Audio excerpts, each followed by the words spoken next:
Hallelujah, praise the lord. ದೇವರ ನಾಮಕ್ಕೆ ಸ್ತೋತ್ರವಾಗಲಿ. ಈ ರಾತ್ರಿ ವೇಳೆಯಲ್ಲಿ ಒಂದು ವಾಕ್ಯ ಭಾಗಕ್ಕೆ ಹೋಗೋಣ. ಅದಕ್ಕಿಂತ ಮುಂಚೆ ಚಿಕ್ಕ ಪ್ರಾರ್ಥನೆ ಮಾಡಿಕೊಳ್ಳೋಣ. ಪವಿತ್ರ ಆತ್ಮರೇ, ನಿಮಗೆ ಸ್ತೋತ್ರಿಸುವ ಈ ವಾಕ್ಯದಿಂದ ನೀವು ತುಂಬಿಸಿದ್ದೇವೆ ಸ್ತೋತ್ರ. ನಾವೆಲ್ಲ ಕರ್ತನೆ ಕೇಳುತ್ತೇವೆ ಅಪ್ಪ, ಕೇಳಿಕೊಂಡು ಜೀವಿಸಲಿಕ್ಕೆ ಕೃಪೆ ಕೊಡು, ಸಹಾಯ ಮಾಡು ತಂದೆ. ಮಗನ ಪವಿತ್ರ ಆತ್ಮನ ಹೆಸರಿನಲ್ಲಿ ಪ್ರಾರ್ಥನೆ ಮಾಡುವಾಗ ಯೇಸು ಸ್ವಾಮಿ ಹೆಸರಿನಲ್ಲಿ ಬೇಡಿಕೊಳ್ಳುತ್ತೇವೆ, ಜೀವವುಳ್ಳ ಪರಲೋಕ ತಂದೆ. ಯೋಹಾನನು ಬರೆದ ಮೊದಲನೆಯ ಪತ್ರಿಕೆ, ಅದರಲ್ಲಿ 5ನೇ ಅಧ್ಯಾಯ 1ನೇ ವಚನ, ಒಂದು ವಾಕ್ಯ ಅಂತ ಇಟ್ಕೊಳ್ಳೋಣ. ಯೇಸು ಕ್ರಿಸ್ತನೆಂದು ನಂಬುವ ಪ್ರತಿಯೊಬ್ಬನು ದೇವರಿಂದ ಹುಟ್ಟಿದವನಾಗಿದ್ದಾನೆ. ಹಾಲೆಲೂಯಾ. ಇಲ್ಲಿ ಮೇಲೆ ಕ್ರಿಸ್ತನಲ್ಲಿ ನಂಬಿಕೆ ಇಟ್ಟಿರುವವರು ಲೋಕವನ್ನು ಜಯಿಸುತ್ತಾರೆ. ಯೇಸು ಸ್ವಾಮಿ ಮೇಲೆ ನಂಬಿಕೆ ಇಟ್ಟು ಈ ಭೂಮಿ ಮೇಲೆ ಯಾರ್ಯಾರು ಜೀವಿಸ್ತಾರೋ ಪ್ರಿಯ ಸಹೋದರ ಸಹೋದರಿಯರೇ, ಹಾಲೆಲೂಯಾ, ಅವರೆಲ್ಲರೂ ಎಲ್ಲಿಗಂತೆ ಪರಲೋಕ ರಾಜ್ಯ ಸೇರ್ತಾರೆ ಅಂತ ಯೋಹಾನನ ಪತ್ರಿಕೆಯಲ್ಲಿ ಮೊದಲನೇ ಯೋಹಾನ ಬರೆದ ಪತ್ರಿಕೆ 5ನೇ ಅಧ್ಯಾಯ 1ನೇ ವಚನದಲ್ಲಿ ಹೇಳ್ತದೆ, ಯೇಸು ಸ್ವಾಮಿ ಮೇಲೆ ಯಾರು ನಂಬಿಕೆ ಇಡುತ್ತಾರೋ ಅವರಲ್ಲಿ ಪ್ರತಿಯೊಬ್ಬರು ದೇವರಿಂದ ಹುಟ್ಟಿದವನಾಗಿದ್ದಾರೆ. ಹಲ್ಲೆಲೂಯಾ. ನೋಡ್ರಿ, ದೇವರೆಂಥ ಸೌಭಾಗ್ಯವನ್ನ ನಮಗೆ ಕೊಟ್ಟಿದ್ದಾರೆ. ಯಾಕೆಂದ್ರೆ ನಮ್ಮ ನಡೆ ನುಡಿಗಳನ್ನೆಲ್ಲ ದೇವರಿಗೆ ಸಮರ್ಪಣೆ ಮಾಡಿಕೊಂಡು ನಾವು ಜೀವಿಸುವಾಗ ದೇವರು ತಾನೇ ನಮ್ಮನ್ನ ಕೈ ಹಿಡಿದು ನಡೆಸುವಂತ. ಯಾಕೆಂದ್ರೆ ಈ ಪತ್ರಿಕೆಯಲ್ಲಿ ಬರೆದಿರೋ ಪ್ರಕಾರ, ಮಗನೇ ಮಗಳೇ, ನೀನು ಜೀವಿಸ್ತಾ ಇದ್ದೀಯಾ, ಹಲ್ಲೆಲೂಯಾ, ಅದಕ್ಕಾಗಿ ನಾನು ನಿನ್ನ ಕೈ ಹಿಡಿದಿದ್ದೇನೆ. ನಿನ್ನ ಎಂದಿಗೂ ನಾನು ಕೈ ಬಿಡುವುದಿಲ್ಲ, ನಿನಗೆ ನಾನು ಎಂದೂ ತೊರೆಯುವುದಿಲ್ಲ. ಕೈ ಹಿಡಿದು ಸೆಕೆಂಡ್ ಕೊಟ್ಟು ಬಿಡುವುದಲ್ಲ ಪ್ರಿಯರೇ, ಕಡೇ ತನಕ ನಿಮ್ಮನ್ನ ಕೈ ಹಿಡಿದು ನಾನು ನಡೆಸ್ತೇನೆ ಅಂತ ವಾಗ್ದಾನ ಮಾಡಿದ್ದಾರೆ ದೇವರು. ಹಲ್ಲೆಲೂಯಾ. ಅದಕ್ಕಾಗಿ ಯೇಸು ಕ್ರಿಸ್ತನೆಂದು ನಂಬುವ ಪ್ರತಿಯೊಬ್ಬನು ದೇವರಿಂದ ಹುಟ್ಟಿದವನಾಗಿದ್ದಾನೆ. ಯಾವನು ಹುಟ್ಟಿಸಿದ ತಂದೆಯನ್ನು ಪ್ರೀತಿಸುತ್ತಾನೋ ಅವನು ತಂದೆಯಿಂದ ಹುಟ್ಟಿದವರೆಲ್ಲರನ್ನು ಪ್ರೀತಿಸುತ್ತಾನೆ. ಹಲ್ಲೆಲೂಯಾ. ಯಾರು ತಂದೆಯಿಂದ, ಈ ಲೋಕದಲ್ಲಿ ತಂದೆಯಿಂದ ಹುಟ್ಟಿದ ಪ್ರತಿಯೊಬ್ಬರು, ಬೇರೆ ಪ್ರತಿಯೊಬ್ಬರು, ಅವರೆಲ್ಲರೂ ತಂದೆಯಿಂದ ಹುಟ್ಟಿದವರೆಲ್ಲರನ್ನು ಪ್ರೀತಿಸುತ್ತಾನೆ. ಈ ಲೋಕದಲ್ಲಿ ಯೇಸು ಸ್ವಾಮಿ ದೇವರು ಪ್ರತಿಯೊಬ್ಬರು ಮಾನವ ಕುಲಕ್ಕೆ, ಅಬ್ರಹಾಮನಿಗೆ ಹೇಳಿದ್ರು, ಇದು ನೀವು ಈ ಲೋಕದಲ್ಲಿ ಜನಸಂಖ್ಯೆ ಅಂದ್ರೆ ನೀವು ತುಂಬಿಕೊಳ್ಳಿರಿ, ಸಂತಾನವನ್ನು ತುಂಬಿಕೊಳ್ಳಿರಿ ಎಂಬುದಾಗಿ ದೇವರು ವಾಗ್ದಾನ ಮಾಡುವಾಗ, ಅದೇ ರೀತಿಯಾಗಿ ಇಲ್ಲಿ ವಾಕ್ಯ ಹೇಳ್ತದೆ, ನೀನು ತಂದೆಯಿಂದ ಹುಟ್ಟಿದೆ. ದೇವರ ವಾಕ್ಯವನ್ನು ಕೇಳಿ ತಂದೆಯಿಂದ ಹುಟ್ಟಿದವನು ಪ್ರತಿಯೊಬ್ಬರನ್ನು ಪ್ರೀತಿಸುತ್ತಾನೆ. ದೇವರ ಜನರಿಗೆ, ದೇವರ ಮಕ್ಕಳಿಗೆ ಎಲ್ಲರನ್ನೂ ಪ್ರೀತಿಯಿಂದ ಕಾಣುತ್ತಾನೆ ಎಂಬುದಾಗಿ ಈ ವಾಕ್ಯ ವಚನ ಹೇಳ್ತದೆ. ಹಲ್ಲೆಲೂಯಾ. ಇದು ವಿವರಣೆ ಇನ್ನೊಂದು ಸಲ ಮಾಡ್ತೇನೆ ನೋಡಿ. ದೇವರಿಂದ, ನೋಡಿ, ಯೇಸು ಕ್ರಿಸ್ತನೆಂಬುದು ನಂಬುವ ಪ್ರತಿಯೊಬ್ಬನು ದೇವರಿಂದ ಹುಟ್ಟಿದವನಾಗಿದ್ದಾನೆ. ಯಾವನು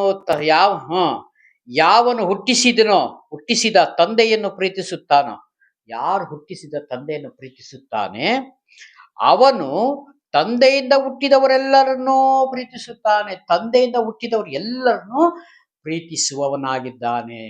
ಅಂದರೆ ಈ ಲೋಕದಲ್ಲಿ ಎಲ್ಲರೂ ದೇವರ ಸೃಷ್ಟಿ ವಸ್ತುಗಳೇ. ಪ್ರತಿಯೊಬ್ಬರು ಮನುಷ್ಯನಾಗಿರಲಿ, ಪ್ರತಿಯೊಂದು ವಸ್ತುವೇ. ಆದಾಮನಿಂದ ಎಲ್ಲ ಜನರೇಷನ್ ಸ್ಟಾರ್ಟ್ ಆಯ್ತು, ಆದ್ರೆ ಎಲ್ಲರನ್ನೂ ಪ್ರೀತಿಸುವವನಾಗಿದ್ದಾನೆ. ಅದಕ್ಕೆ ಇಲ್ಲಿ ಯೇಸು ಸ್ವಾಮಿ ಒಬ್ಬರನ್ನ ಪ್ರೀತಿಸಿ ಒಬ್ಬರನ್ನ ದ್ವೇಷ ಮಾಡಲಿಲ್ಲ. ಎಲೆ ಕಷ್ಟಪಡುವವರೇ, ಎಲೆ ಹೊರೆ ಹೊತ್ತುವವರೇ, ನೀವೆಲ್ಲರೂ ನನ್ನ ಬಳಿಗೆ ಬನ್ರಿ, ನಾನು ನಿಮಗೆ ಸಮಾಧಾನವನ್ನ ಕೊಡ್ತೇನೆ. ಯಾರ ಸಮಾಧಾನ? ಯೇಸು ಸ್ವಾಮಿಯಲ್ಲಿ ಇರುವಂತ ಸಮಾಧಾನ ನಿಮಗೆ ಕೊಡ್ತೀನಿ ಅಂತ ಹೇಳಿದ್ದಾರೆ. ಹಲ್ಲೆಲೂಯಾ. ಅಲ್ಲಿ ಬೇರೆ ಬೇರೆ ನನಗೋಸ್ಕರ ಇಲ್ಲಿ ಇರುವಂತವರು ಹೆಸರಿಡಿದು ಹೇಳಲಿಲ್ಲ. ಪ್ರತಿಯೊಬ್ಬರು, ಎಲ್ಲರಿಗೂ, ಲೋಕದಲ್ಲಿ ಎಲ್ಲರಿಗೂ ಯೇಸು ಸ್ವಾಮಿ ಕರೆದಿದ್ದಾರೆ. ಅದೇ ರೀತಿಯಾಗಿ ಇಲ್ಲಿ ಅದು ಹೇಳ್ತದೆ, ಹುಟ್ಟಿಸಿದ ತಂದೆಯನ್ನು ಪ್ರೀತಿಸುತ್ತಾನೋ ಅವನು ತಂದೆಯಿಂದ ಹುಟ್ಟಿದವರೆಲ್ಲರನ್ನು ಪ್ರೀತಿಸುತ್ತಾನೆ. ನಾವು ತಂದೆಯಿಂದ ಸೃಷ್ಟಿ ತಾನೇ ಆಗಿರೋದು. ಹಲ್ಲೆಲೂಯಾ. ಹಾಗಾಗಿ ನಾವೆಲ್ಲರನ್ನೂ ದ್ವೇಷಿಸಬಾರ್ದು, ಪ್ರೀತಿಸಬೇಕು ಅಂತ ದೇವರು ನಮಗಿಲ್ಲಿ ಕಲಿಸಿಕೊಡ್ತಾ ಇದ್ದಾರೆ. ಅದೇ 5ನೇ ಅಧ್ಯಾಯ 13ನೇ ವಚನ ಒಂದು ವಾಕ್ಯವನ್ನು ತೆಗೆದುಕೊಳ್ಳೋಣ. ದೇವರ ಮಗನ ಹೆಸರಿನಲ್ಲಿ ನಂಬಿಕೆ ಇಟ್ಟಿರುವವರಾದ ನಿಮ್ಮಲ್ಲಿ ನಿತ್ಯ ಜೀವ ಉಂಟೆಂದು ನಿಮಗೆ ಗೊತ್ತಾಗುವಂತೆ ಈ ಮಾತುಗಳು ಬರೆದಿದ್ದೇನೆ. ಹಲ್ಲೆಲೂಯಾ. ಇಲ್ಲಿ ದೇವರು ಹೇಳ್ತಾರೆ, ದೇವರ ಮಗನ ಹೆಸರಿನಲ್ಲಿ ನಂಬಿಕೆ ಇಟ್ಟಿರುವ ಯೇಸು ಸ್ವಾಮಿ ಹೆಸರಿನಲ್ಲಿ ನಂಬಿಕೆ ಇಟ್ಟಿರುವಂತವರಿಗೆ, ಯೇಸು ಸ್ವಾಮಿ ಹೆಸರಿನಲ್ಲಿ ನಂಬಿಕೆ ಇಟ್ಟು ನೀವು ಇವತ್ತು ಜೀವಿಸ್ತಾ ಇದ್ದೇವೆ ಪ್ರಿಯರೇ. ಆ ನಂಬಿಕೆ ಎಂದು ವ್ಯರ್ಥ ಆಗುವುದಿಲ್ಲ ಅಂತ ಹೇಳಿ ನಮಗೆ ಪ್ರಕಟ ಮಾಡ್ತಾ ಇದ್ದಾರೆ ದೇವರು. ಹಲ್ಲೆಲೂಯಾ. ನಂಬಿಕೆ ಇಟ್ಟಿರುವವರಾದ ನಿಮ್ಮಲ್ಲಿ ನಿತ್ಯ ಜೀವ ಉಂಟೆಂದು ನಿಮಗೆ ಗೊತ್ತಾಗುವಂತೆ ಈ ಮಾತುಗಳನ್ನು ಬರೆದಿದ್ದೇನೆ. ಮತ್ತು ನಾವು ದೇವರ ಚಿತ್ತ ಅನುಸಾರವಾಗಿ ಏನಾದರೂ ಬೇಡಿಕೊಂಡರೆ, ದೇವರ ಚಿತ್ತಕ್ಕೆ ಅನುಸಾರವಾಗಿ ಅಂದ್ರೆ ದೇವರಿಗೆ ಇಷ್ಟವಾದ ರೀತಿ ನಾವು ಪ್ರಾರ್ಥನೆ ಮಾಡಿ ಬೇಡಿಕೊಂಡರೆ ದೇವರು ಕೊಡದೇ ಇರ್ತಾನ, ಪ್ರತಿಯೊಂದು ದಯ ಪಾಲಿಸ್ತಾರೆ. ಅಂದ್ರೆ ನಮ್ಮ ಆಸೆ ಮೀರಿ ಹೋಗ್ಬಾರ್ದು, ಮಿತಿ ಮೀರಿ ಹೋಗ್ಬಾರ್ದು. ಆದ್ರೆ ದೇವರೇ, ನಿನ್ನ ಇಷ್ಟ ನನ್ನ ಬಾಳಿನಲ್ಲಿ ನೆರವೇರಲಿ ಸ್ವಾಮಿ, ನಿನ್ನ ಇಷ್ಟದ ಪ್ರಕಾರ ನಾನು ಜೀವಿಸ್ತೇನೆ ದೇವರೇ ಅಂತ ಹೇಳಿ ನಾವು ಪ್ರಾರ್ಥನೆ ಮುಖಾಂತರ ದೇವರ ಹತ್ರ ಬೇಡಿಕೊಂಡ್ರೆ ಖಂಡಿತ ನೆರವೇರ್ತದೆ ಪ್ರಿಯರೇ. ಹಲ್ಲೆಲೂಯಾ. ಅದಕ್ಕಾಗಿ ಇಲ್ಲಿ ದೇವರು ಹೇಳ್ತಾರೆ, ಇಲ್ಲಿ ಬೇಡಿಕೊಂಡರೆ ನನ್ನ ನಾಮ ನೋಡಿ, ದೇವರ ಚಿತ್ತ ಅನುಸಾರವಾಗಿ ಬೇಡಿಕೊಂಡರೆ ಆತನು ನಮ್ಮ ವಿಜ್ಞಾಪನೆಯನ್ನು ಕೇಳುತ್ತಾನೆಂಬುದು ಧೈರ್ಯವು ಆತನ ವಿಷಯವಾಗಿ ನಮಗುಂಟು. ಧೈರ್ಯ ಉಂಟು. ನಾವು ಪ್ರಾರ್ಥನೆ ಮಾಡಿದ್ದೇವೆ, ದೇವರು ನನ್ನ ಪ್ರಾರ್ಥನೆ ಕೇಳಿದ್ದಾರೆ ಎಂಬುದಾಗಿ ಧೈರ್ಯ ನನಗುಂಟು. ನನಗೆ ದೊರಕುತ್ತದೆ, ಸಿಗ್ತದೆ. ಹಲ್ಲೆಲೂಯಾ. ಆ ಥರ ನಂಬಿಕೆ ಇಟ್ಟು ನಾವು ಯಾವುದೇ ಕಾರಣಕ್ಕೂ ಅನುಮಾನ ಮಾಡಬಾರದು.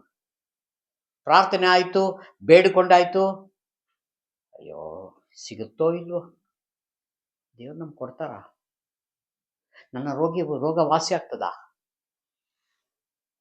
ಅಯ್ಯೋ ನಾನು ಅಲ್ಲಿ ಯಾವುದೋ ಒಂದು ಅಪ್ಲಿಕೇಶನ್ ಹಾಕಿದ್ದೆ ಕೆಲಸ ಆಗ್ತದ, ಆ ಥರ ನಿಮಗೆ ಹಾಕ್ತಾ ಇರೋದು ದೇವರಲ್ಲ, ಮತ್ತೊಬ್ಬ ಬಂದು ಹಾಕುತ್ತಾನೆ ನಿಮ್ಮ ತಲೆಯಲ್ಲಿ. ಇವತ್ತು ನಮ್ಮ ನಂಬಿಕೆ ಹೇಗಿರಬೇಕು ಅಂದ್ರೆ, ಪ್ರಾರ್ಥನೆ ಮಾಡಿದ್ವಿ, ದೇವರೇ ನಾನು ಹೊಂದಿಕೊಂಡೆ ಸ್ವಾಮಿ, ನೀವು ನನಗೆ ಕೊಟ್ಟಿದ್ದೀರಿ ಜೀವವು ಮರಣವು ನಾಲ್ಗೆ ವಶ ವಚನ ಪ್ರಿಯರು ಅದನ್ನು ಅನುಭವದಿಂದ ಪಡೆಯುವರು. ಹಲ್ಲೆಲೂಯಾ. ತಿಳಿದುಕೊಳ್ಳುವರು. ಹಲ್ಲೆಲೂಯಾ. ಅದೇ ರೀತಿಯಾಗಿ ನಾವು ಎಲ್ಲವನ್ನು ನಂಬಬೇಕೆ ಹೊರತು ಅನುಮಾನಕ್ಕೆ ಆಸ್ಪದ ಕೊಡಬಾರದು ಪ್ರಿಯರೇ. ಅನುಮಾನ ಬರೋದು ದುರಾತ್ಮನಿಂದ, ಸೈತಾನಿಂದ ಬರ್ತದೆ.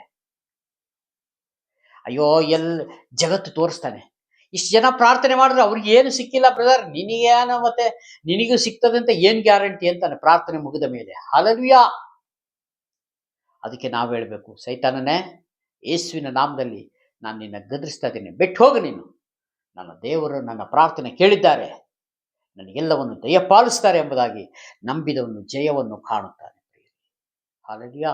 ಕೊಟ್ಟ ಸಂದೇಶಕ್ಕಾಗಿ ಸ್ತೋತ್ರ. ಚಿಕ್ಕ ಪ್ರಾರ್ಥನೆ ಮಾಡಿ. ಪ್ರೀತಿ ಸ್ವರೂಪನಾದ ದೇವರೇ, ಕರುಣೆಯುಳ್ಳ ಕರ್ತಾವೇ, ನಿಮಗೆ ಸ್ತೋತ್ರ ಮಾಡ್ತೇನೆ.